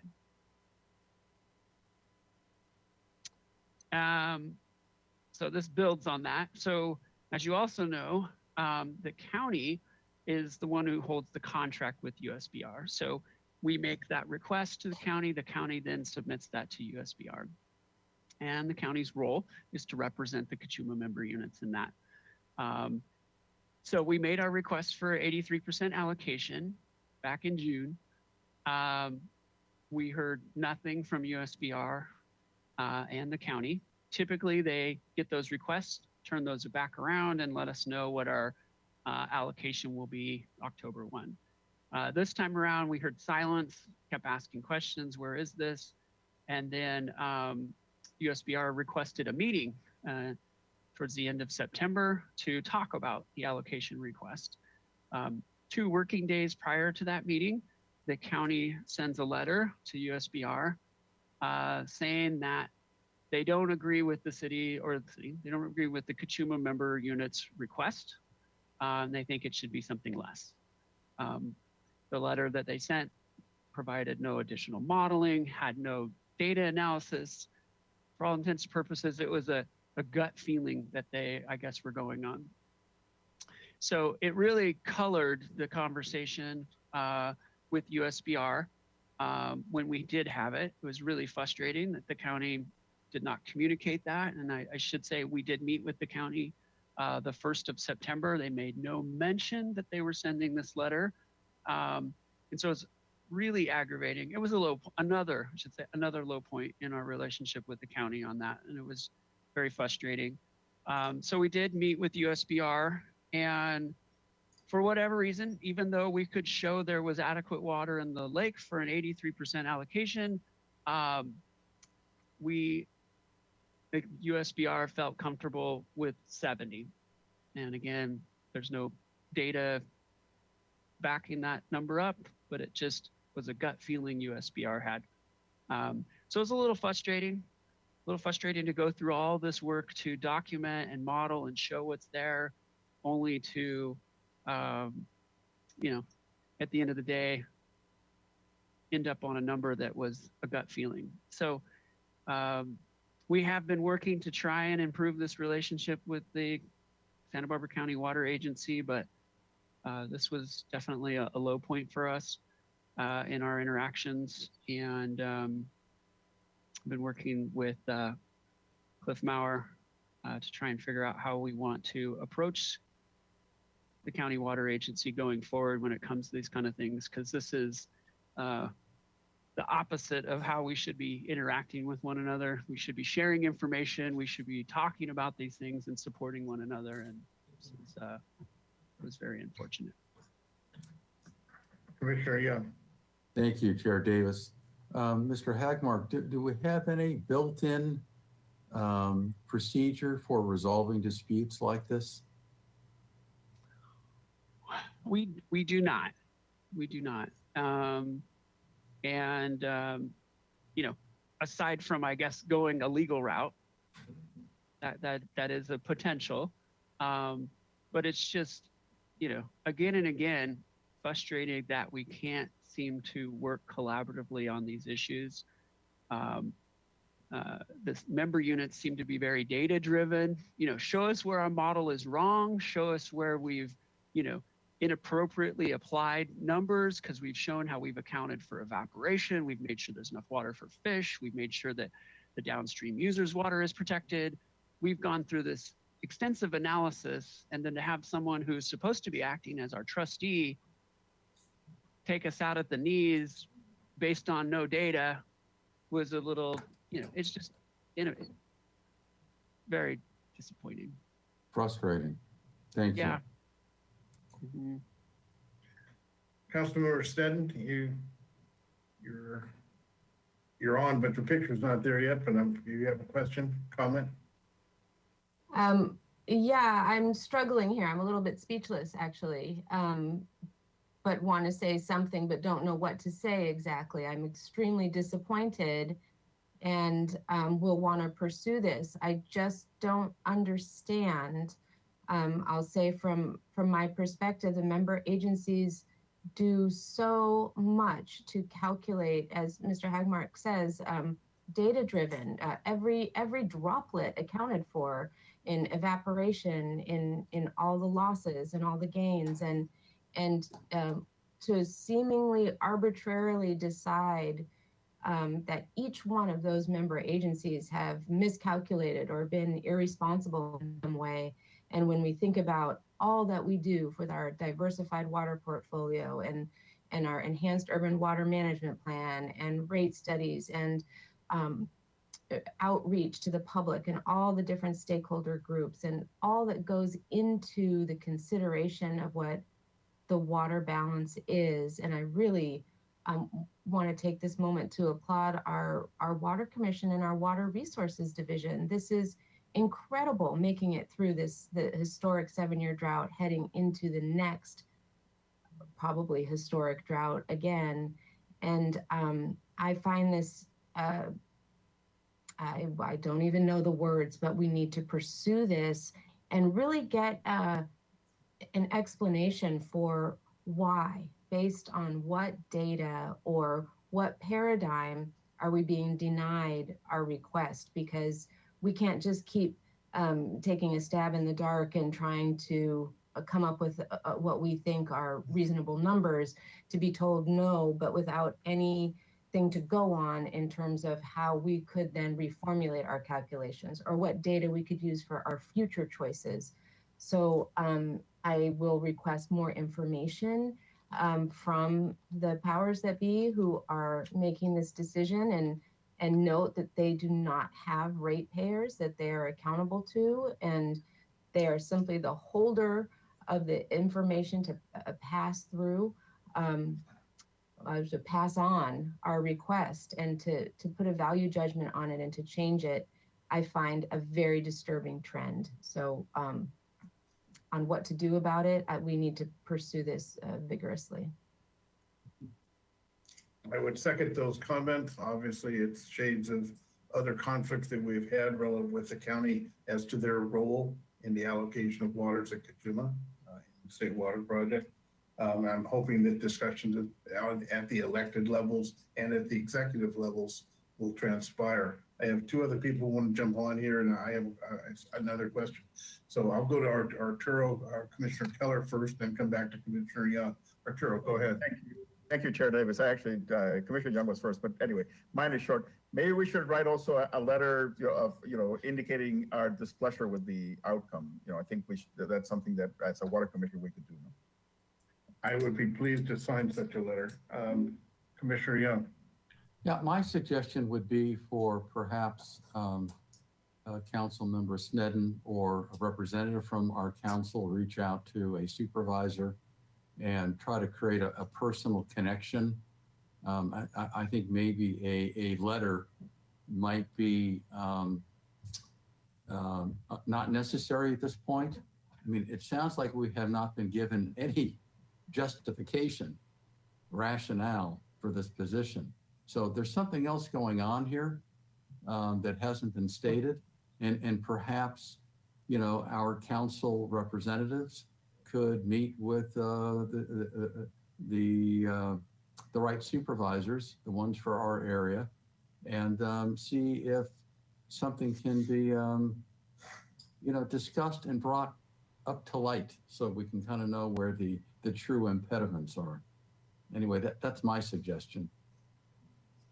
Might I just say, we have, Councilmember Friedman and myself have, and we will again, but I do think it is time for a water commission who represent the ratepayers, a letter from the water commission, also COMB, whatever entities there may be as a grouping. We, as individual council members and jointly, we have met with supervisors, and that is actually why I'm particularly surprised this go around to have this outcome again. And Council Member Sneddon, have the supervisors been indifferent or not responsive? No, they've been productive. They've been productive conversations, and I truly believed we had reached maybe a different understanding. So I will pursue that. Councilmember Friedman and I will pursue that, and but I would still think coupled with a letter if that's the will of the Water Commission. Okay, good.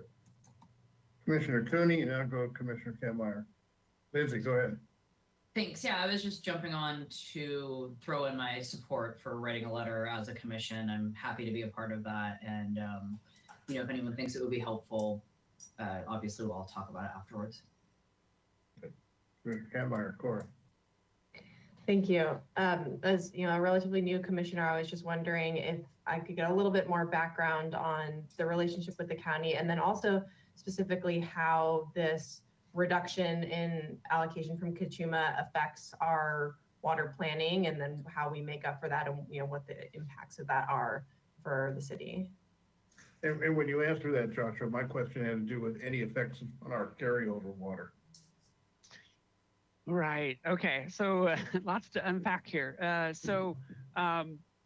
Appreciate the question. So yeah, what was really frustrating about this is we really try to work, and this is where I feel like we just continue to get abused as a city. I feel like we've tried to set the standard for professionalism and how you operate based on data, based on good evidence, based on sound judgment, and then we just keep, running into this issue where in this particular case, the county holds the contract with USBR, right? And they are in the contract, it's very clear that they are the trustee. So they are acting on behalf of the Kachuma member units. In this case, we continue to come across issues in which the Kachuma member units are unanimous on something, which is, it takes a lot of, there's a lot of good conversation to get to consensus among 5 agencies. We are in alignment on things. We are basing decisions on data. We provide that to the county, who's supposed to transmit that to the Bureau, and then we're finding them taking adverse positions to us, who are paying all of the costs, who are responsible to the ratepayers, and that has been frustrating. And that particular contract is actually up for renewal. It actually expired last year. We've gotten an extension and are waiting for the Bureau to initiate this contract renewal. But it is right now, it's broken. I mean, it's certainly a good, healthy conversation about should the member units just have a direct contract with the Bureau.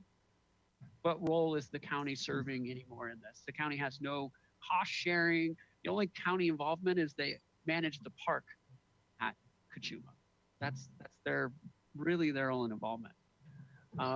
So it's a little maddening to have a partner who's not working collaborative, particularly that partner. And I'm sorry, your other question was, how does it impact our water supply planning? So, at this point, we've made some conservative assumptions, and fortunate, we have a diverse portfolio, and so we can absorb this. It likely means we're going to need to turn our groundwater wells on earlier, and we're going to need to pump them harder. But we can work with this. We certainly can work. It's not ideal. I think more than anything, it's really the behavior that's the problem. I can't say that I'm, it throws us all off in our water supply planning. It's just the wrong behavior we need to have when we're dealing with such critical resources for this community. Thank you. And my question, Joshua, had to do with our carryover water. Is affected or not affected? Not impacted by this, but I should say at this meeting that we had with USBR in late September, they reiterated that they find the current, the methodology that has been used for the last 70 years doesn't work for them anymore. They want to put a cap on how much water can be stored as carryover in the lake, which we asked them to put something in writing because we'd like to see, we still are struggling with what is the problem you are trying to solve, because capping carryover, I think we'll get to it in the Water Resources Manager's report, but we have upwards of 25,000 acre feet of water in the city's name. If we had a cap on carryover and we'd have to use that water or lose it, basically that lake, which is currently just under 100,000, would be sitting at 75,000 acre feet. I don't know how that benefits the lake. It's just mind-boggling to me. Yeah. But yeah, so that's another issue, and we haven't seen anything in writing from the Bureau yet on that. But again, going back to the urban water master plan, that was an area we put a pin in because we were really concerned that they would start to move in that direction. Question you may not be able to answer or don't want to answer, or avoid it if you need to. Is this an issue coming from the staff and administration? Is this an issue which is being driven from above by the electeds? Or is this position that they've been taking, the adversarial position, something which is both the staff as well as the electeds essentially are trying to exert the county into a role that they've never played before? Yeah, I would definitely say it's both.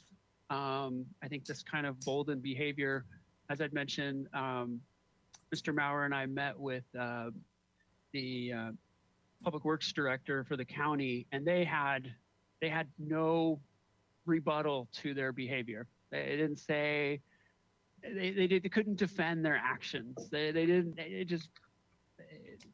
is what it is. That was basically their answer. So, which tells me that there is it's not only a staff, but there is obviously support from higher ups to take that kind of action and this kind of behavior. And you know, I was pleading with USBR to, just on the basis of how they behaved, USBR needs to, you know, send a message that that's the wrong behavior they want coming from the Kachuma project. And unfortunately, they remain silent, which is they're complicit. So even the Bureau is supporting that kind of behavior, which is not promising either. We're going to come back to at some point basically talking about whether we're going to send this letter or not. And I've had Lisa suggested that we do send a letter from the Water Commission with some support from us. Commissioner Young had a concern that in fact it might be confrontational or inflame the situation. What are your thoughts, Jeff? I'm fine. After hearing Councilmember Sneddon weigh in on what has taken place to date, I'm fine with the letter. Okay. Yeah. Joshua, you want to draft a letter and Jeff and I as chair and vice chair can go over that letter with Councilmember Sneddon and we'll work it from there. I would probably want an authorization, a motion basically to send such a letter and authorize Jeff and I to finalize such a letter from the commission itself. So if I could have a consideration of a motion to direct the formation of a letter. I move to propose a letter for the Santa Barbara County Water Agency from the Water Commission. I'll second it. And if both of you accept the fact that it would be drafted by Jeff and I as chair and vice chair. Yes, as indicated, yes. Okay, could I have a roll call vote, Madam Clerk, if you're ready for that? Yes. Commissioner Keller, Yes. Commissioner Kammeier, Sorry, having trouble getting off mute. As a really new commissioner, am I able to abstain? Yes. Oh, yeah. Oh, sure. Not a problem. Okay. Abstain. Commissioner Cooney, Yes.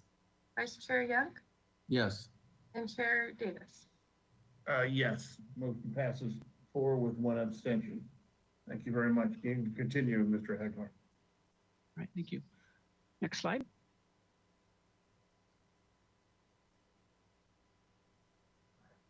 And then CCRB, again, we continue to support USBR in the consultation process.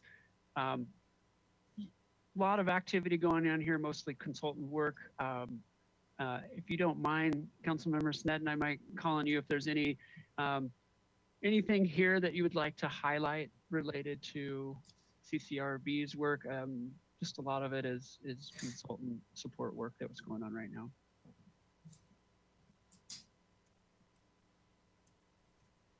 I would agree with that assessment. Much of it is closed session considerations of possible legal actions. So not much I can disclose, actually. Thank you. Yeah. All right, and that ends our presentation. And happy to field any other questions related to our participation in regional participation. Great. Thank you very much for the presentation. I'm going to stop for a second. I didn't ask for public comment on the previous item. So just to go to the clerk real quickly, were there anyone wishing to speak on either item 6A or 6B? Chair Davis, no one had their hands raised for 6A, and we'll say the same thing for 6B. Great, thank you so much. Sorry about missing it on 6A, my fault.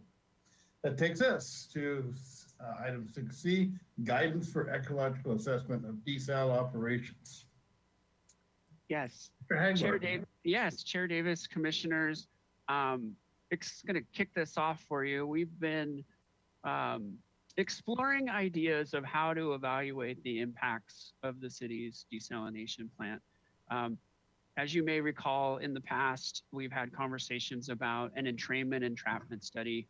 They are incredibly expensive. And at the end of the day, they really don't tell you if they have any significant impacts on the marine ecosystem. And so what we've done is leveraging Commissioner Keller and his access to master students and working in the Bren School, we wanted to explore independently to explore what else might we look at that would tell us at the end of the day, the question that we really want to know, which is, does this facility have a measurable impact to the marine ecosystem, looking at, a broad range of species that, that thrive in and around the offshore area. And so with that, I want to turn it over to Quinn and Ethan, who's going to walk you through the work that they've been working on. And I will preface it with, we haven't had a chance yet to go through their final report, so we'll be going through that with them. Once it is finalized, we'd be happy to share that with the Water Commission and make that, obviously, it'll be publicly available. Oh, great. Welcome to the commission, Mr. Smith, Mr. Hoffman. Floor is yours. Go right ahead.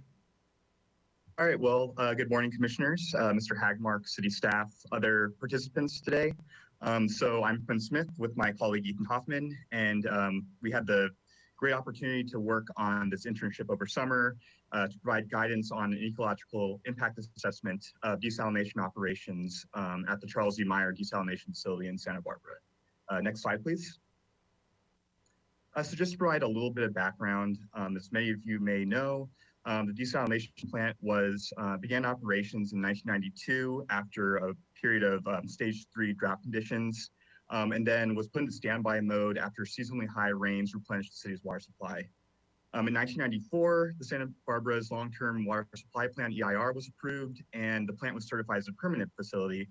And then in 2015, after another stage 3 drought conditions hit their region, the city began to refurbish the plant and modernize to bring the plant up to more modern standards of ecological impact. And then in 2017, desalination operations resumed. Next slide. So some technical details. The current capacity and permitting provides 3,125 acre-feet per year of water, with potential amendments to bring operations up to 10,000 acre-feet per year. From a daily perspective, that's about 3 million gallons a day of potable water. That's about 1/3 of the daily total supplied to water users in the city. Intake velocity is 0.1 feet per second. To give you an idea of what that means in the nearshore environment, so the currents in the nearshore environment in and around the intake location are about 0.26 feet per second to 0.33 feet per second. So much higher than the intake velocity of the intake structures of the plant. The intake structures are each equipped with cylindrical wedge wire screens, which have slotted intake screens of 1 millimeter in width. And then after RO, the brine effluent is commingled and diluted through El Estero Water Resource Center's treated wastewater and discharged to the ocean through the EEWRC outfall. Next slide, please. So over the course of this internship, we got to interview some really amazing experts in the field. We talked to Dr. Bob Miller, who's in charge of the Santa Barbara LTER, Dr. Bruce Kendall at the Bren School, Dr. Carter Ullman, who's a physical oceanographer at UC Santa Barbara's Earth Research Institute.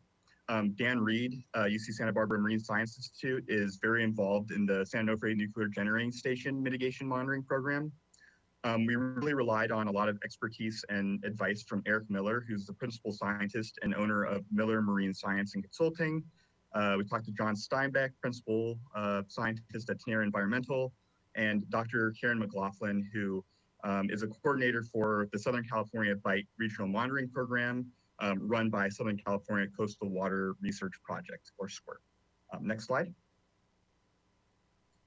So this picture gives you an overview of the desalination facility. The yellow is where the desalination facility sits downtown Santa Barbara. Green is the intake line.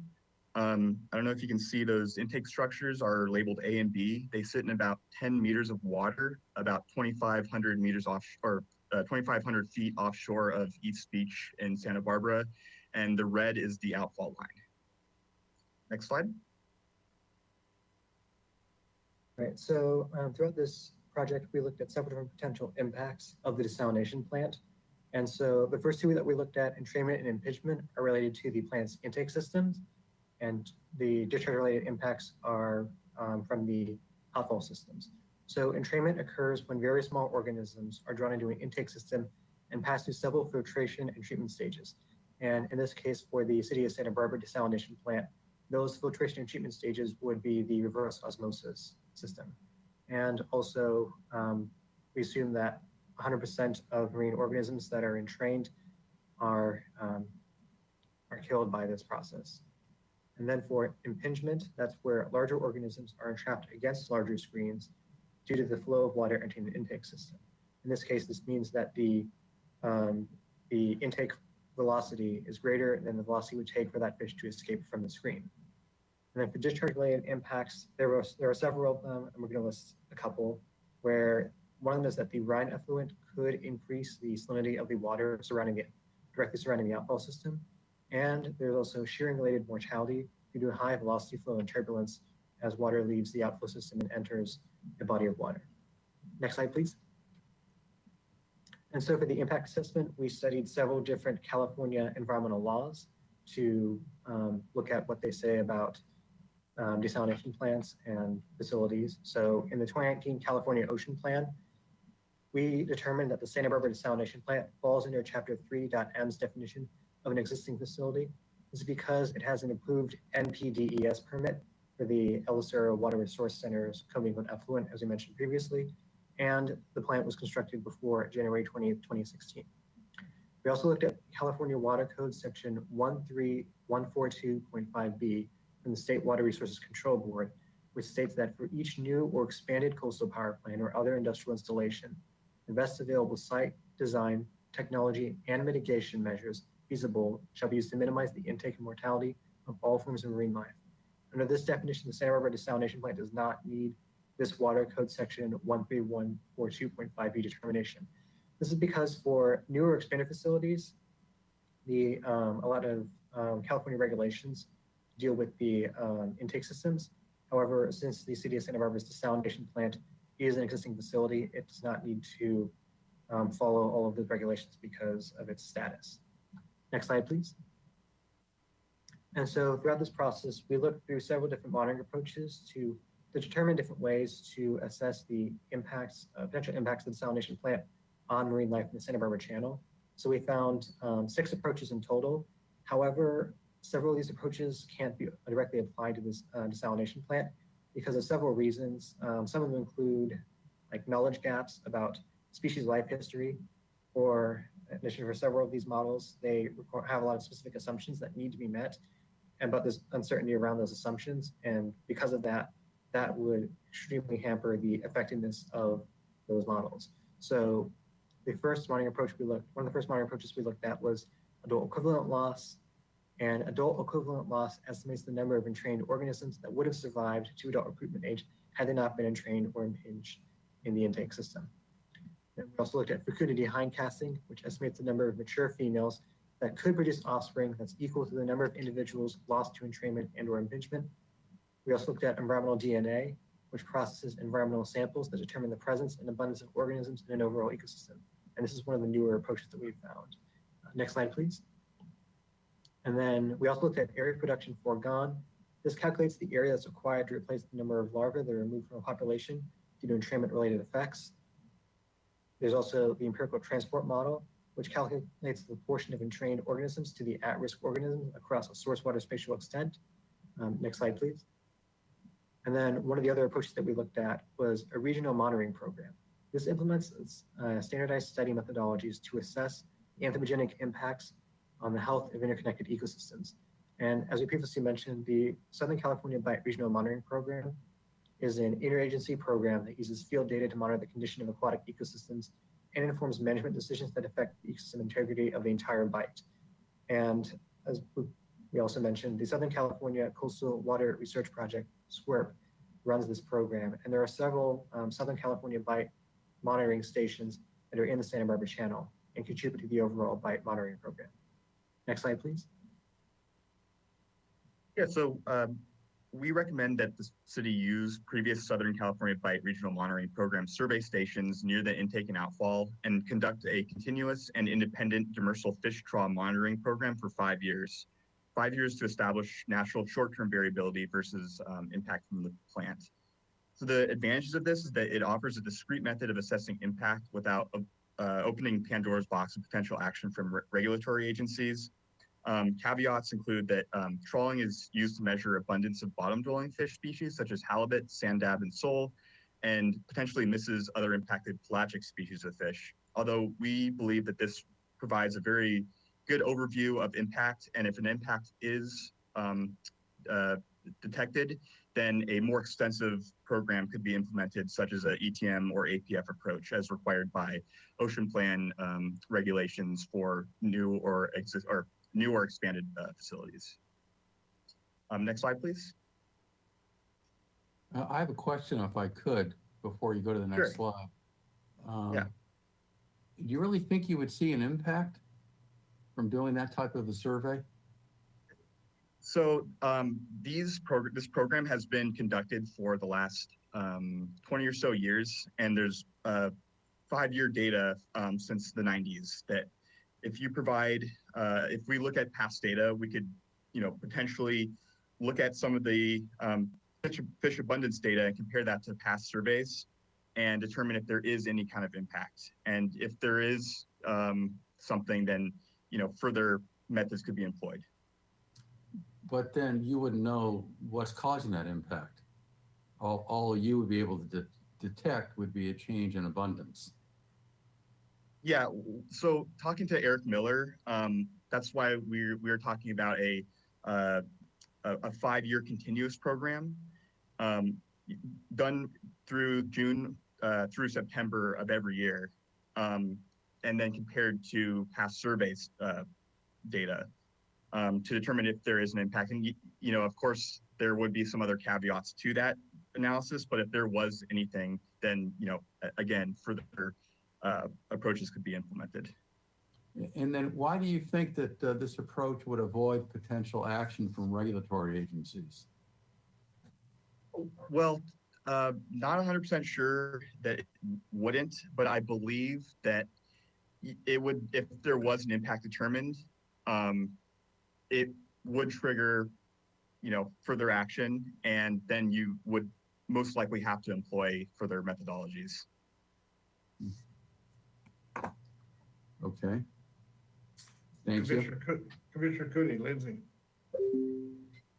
Yeah, thank you. And apologies for maybe my lack of knowledge in like the life cycle of sole and sand dab and stuff. But my question is the size that you were talking about with getting sucked into the intake, right? Or impingement or whichever. Is that a larval stage of these fish or is that their food? So the only fish that are, or the only species of, well, I guess the only life stages that are impacted by an intake structure with the screens of this size are ichthyoplankton, young fish. So right. Large fish are not impacted at all. And so by determining, abundance of fish, you're measuring how many young fish have been killed, and you can compare that to, past abundance data. Okay, and just again, sorry for another silly question, but the fish that are getting pulled in, whether it's stuck or pulled all the way in, is that the current, right, you said the intake current is about 1/2 to 1/3 of the normal shore currents at that point, so they are not at that size or not able to swim against it? At those life stages, no, they're mostly planktonic and unable to swim away. Cool, thank you. Like I said, sorry, not a real biologist over here. Commissioner Keller, you popped on for a second there. I don't know if Arturo, you had a comment or No, question. it's okay. They answered the question. Okay, I'm fine. Thank you. Okay, and again, my simple question is Southern California Bite, does that start at Point Conception South? And we talked about using previous surveys. So they have been actually surveying in the area south of Stearns Wharf over a period of time, correct? Mm-hmm. Correct. Okay. And Chair Davis, I have another question, if I could. Go ahead, Jeff. You're focusing on fish, but of course, plankton contains invertebrates also. So is there any discussion or concern about how the intake would be affecting invertebrate populations? Sure. So if you would move on to the next slide. Oh yeah, so here's just a map of the previous bite stations that would potentially be used in this survey. Next slide, please. So our next recommendation is a benthic and faunal study at one or more sites at the edge of the brine effluent mixing zone once every 2 years. It would be important to establish reference sites, one upcurrent and one downcurrent, to collect samples and compare the plant's outfall site to these reference sites. The advantages that this sampling frequency follows requirements stipulated by the MPDES permit of the desalination facility in Carlsbad, although it must account for variability based on treated wastewater effluent versus the salinity effects of the plant specifically. Next slide, please. Arturo? Sorry, just going back. So that's where you may catch some of the effects on invertebrates. So that would give you information on not just, the fish, but also other species from the benthic study. That's probably one of the ways to do it. Another option would be to use that eDNA that we discussed. It's a very early on technology, so it's not ready yet for widespread use because we don't have enough DNA information about a lot of fish, but I think this has a lot of potential. Mm-hmm. So I'm curious about, we're dealing with planktonic organisms. And so those, by very nature, are cast far and wide in a current, certainly beyond this monitoring zone. And I'm wondering whether there may be an impact outside the zone. I mean, why this zone when you're looking at organisms that are not necessarily even from the benthic community in this zone?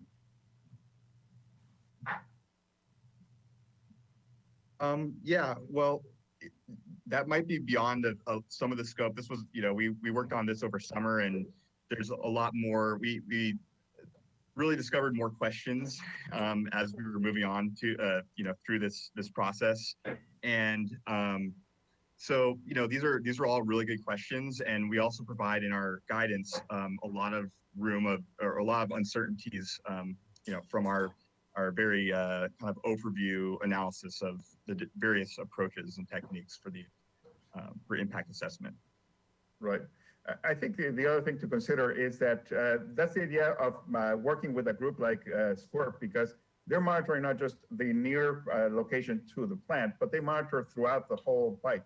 And so that would give you reference locations, and that's the idea, that you would have some reference locations which are not likely to be impacted by the desal operation. And then these ones would be the ones that would be close by. You could then make those comparisons, Commissioner Young. I think that's the value of working with a group that already has long-term trends.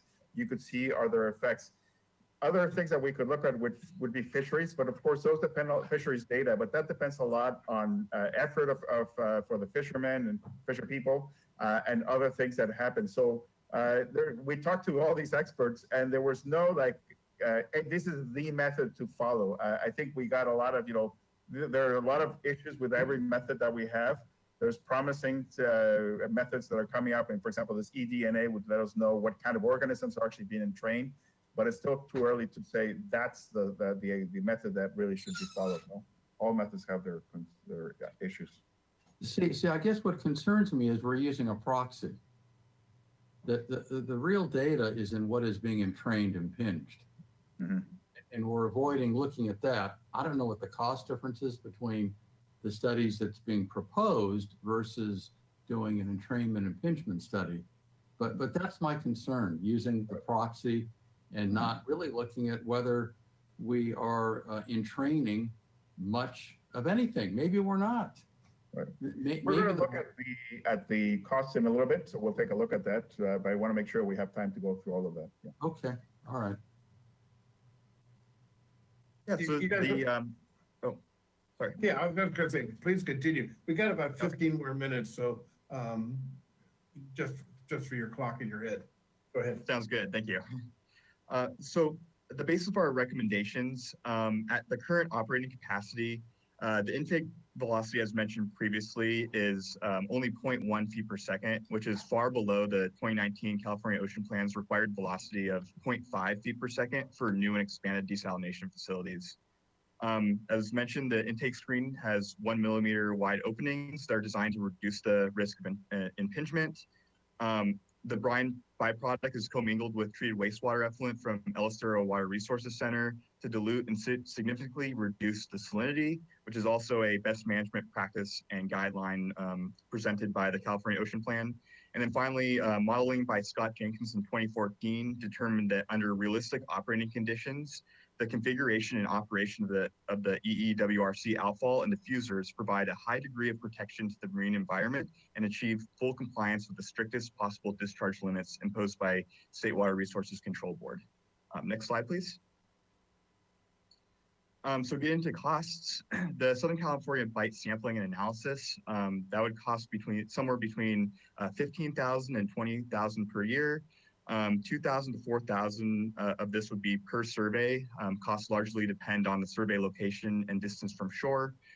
Specimens retained for further inspection would incur additional laboratory costs. And then there would be variable costs, including retaining an environmental scientist and professional. That would cost around $10,000 per month plus benefits and overhead. And then for the recommended benthic infall study, that would cost around $20,000 to $25,000 per event. The itemized costs include the Van Veen grab from a research vessel, which costs around $2,000 to $4,000. Lab work would be between $1,500 and $3,000. There would be variable shipping costs for the various samples collected, and then additional costs for analysis and interpretation. We estimated that as well at $10,000 per month plus benefits and overhead. This would compare to a very expensive cost for an ETM APF analysis, which I believe is somewhere in the range of $750,000. So that's where that's another aspect of these recommendations. Next slide, please. So that concludes this presentation, but we're really looking forward to any other questions from the floor. So commissioners, if you have any other questions, we're happy to answer. Great, thank you so much for the presentation. Other commissioners, comments? Mr. Hagberg, you want to make a comment at this point? No, I just be prepared for questions. Any questions? Any questions from the commission?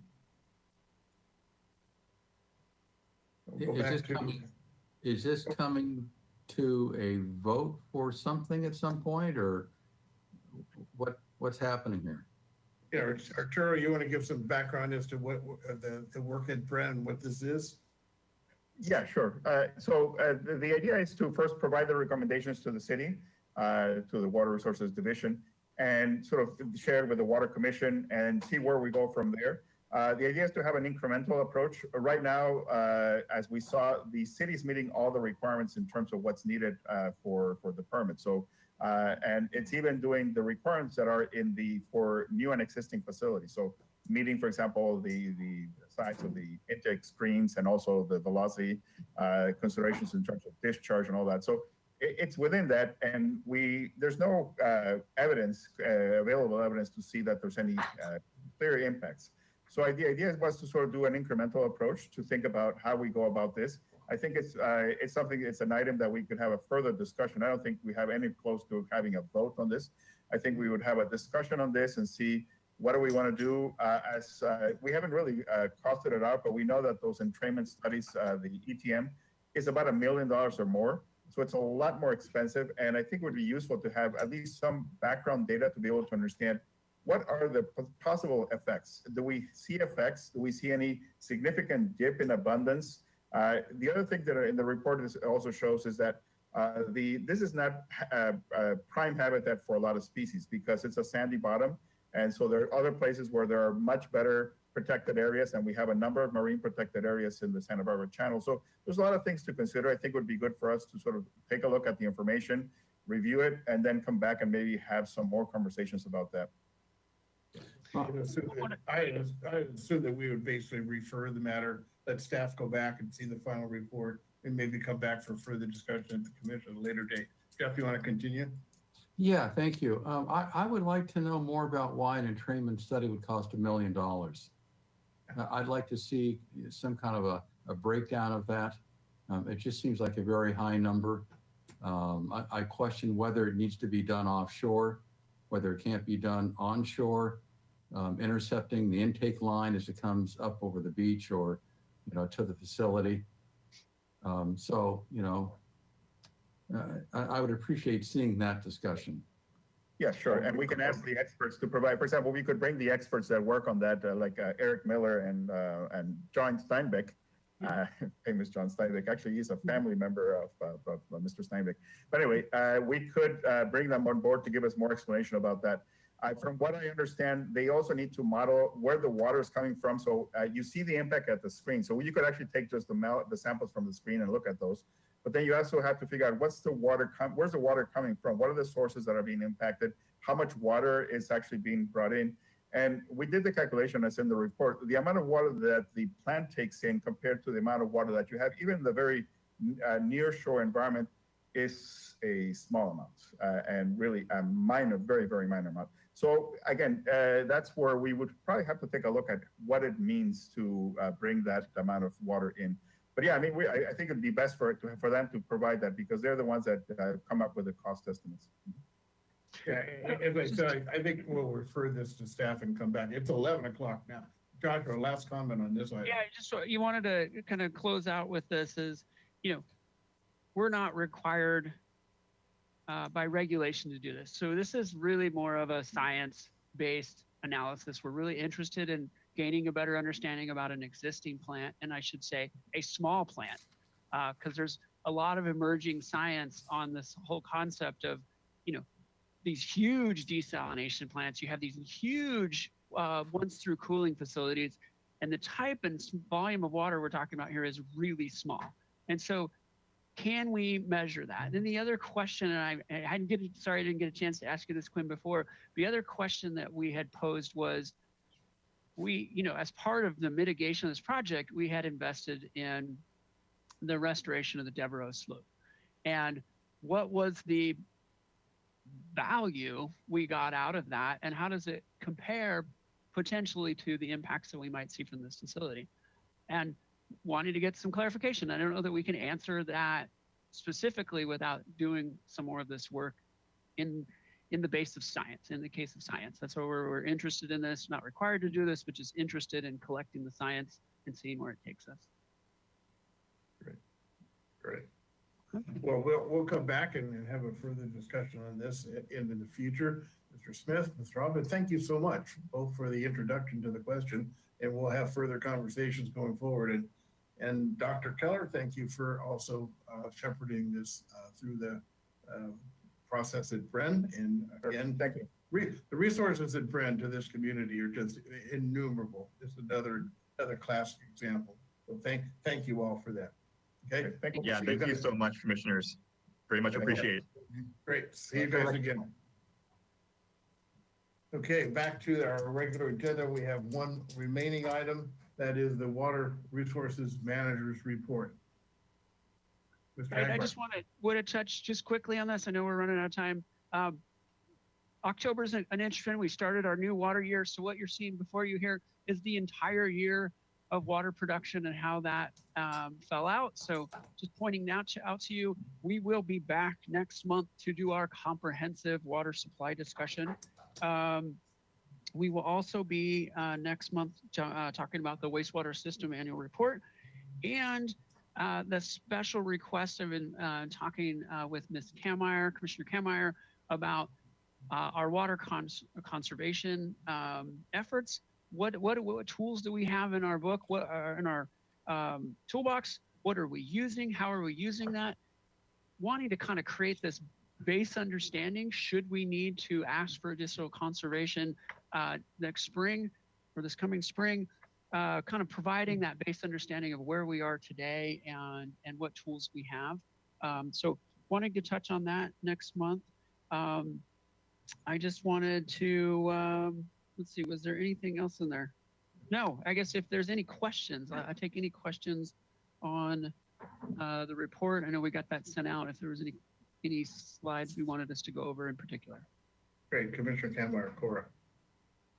Thank you. And thank you, Joshua. I'm looking forward to the next month's meeting with diving into that conservation. I just wanted to ask about, the news around the governor declaring a statewide drought and this, voluntary 15% reduction. It's coming at kind of a funny time as we're just starting to get precip for the new water year. And I was just curious to kind of get your reactions to that and if that's affecting city decision-making around water at all at this point. And yeah, if you could just speak to that. I appreciate that. There's been a flurry of activity trying to Ms. Corey and Ms. Wood have already dug into the governor's information to see if there's anything that impacts us. And we don't see anything immediately that has any impact on the city's planning efforts. But the writing's on the wall. They're going to likely be asking for mandatory come spring. And the question is, we're kind of in that difficult situation. We didn't stop conserving after, and a lot of California did. And so the question now is, how would we go about even achieving 15% on top of the 25 we already have? So how would we go about doing that? And so that's something we will hope to talk more about at the next meeting. What kind of tools we would have to do that. And then one of the questions that I think we need to pose is the city has invested in this diverse supply mix, one of them being obviously desal and the other being recycled water.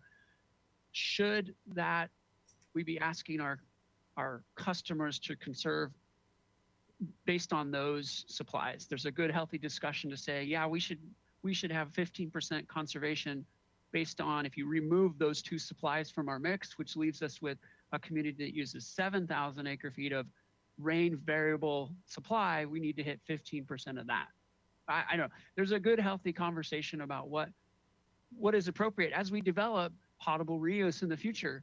We become what are the benefits of doing that is that we won't have to conserve as much when we get into these drought cycles, because one of the things we'll be talking about is just the ramifications of that, asking our community to do more and to pay more for water. I mean, that's the other variable that goes up. If we sell less water, we have to raise rates to make that happen. And that pinches a lot of people in the community who are barely holding on at this time. So, I mean, trying to find what is that sweet balance. I mean, we really do support conservation and what is that right message? So it'll be a good conversation nonetheless. Great timing, really good timing. Thank you for suggesting it, Commissioner Kammeier. Really good suggestion. Okay, nothing else on this particular item. The date for our next regular meeting is Thursday, November 18th, 2021 at 9 a.m. Just to note, Mr. Hagmark, I will be out on the December 16th meeting, and Mr. Young will be here. I already checked with him, so he will be handling the December meeting coming forward. But Chair Davis, we did not do a public comment on the item 6C. Do you want to? Very good. That's second. I missed them both, so error on the chair. Okay, yeah. Let me go back and ask is there any comments that the public had there, Madam Clerk, on item 6C? Good catch there, Joshua. Thank you. Chair Davis, we did have a hand raised and they raised a hand again. So let me unmute them and pull up the timer. Okay, we have Benjamin Peterling. I haven't unmuted you. You go ahead and speak. Yeah, please go ahead. Hi, good morning. It's good to see everybody. Ben Pitterly with Santa Barbara Channel Keeper.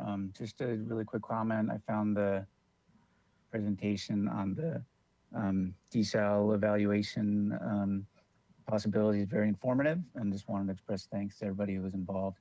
I did want to echo some of the comments, questions that were made by Chair Young regarding the utility of sort of alternative techniques other than an actual entrainment study to figure out what the impacts of entrainment are. It does seem like to some extent it's like searching for a needle in a haystack, right? It's a big ocean, and when you're collecting one or two samples from a specific location that may or may not be affected by currents and entrainment, I think the entrainment itself is best measured through an entrainment study, notwithstanding the comments that have been made about regulatory requirement to do that or the cost. But I appreciate the questions made by Commissioner Young and just wanted to express that today. Thank you. Yeah, thank you for commenting. And sorry I missed you first time around, but glad I got you in. Thank you so much for that. Okay, that takes us to the end of our regular agenda. We will stand adjourned at 11:10. We'll see everybody next month. Bye-bye.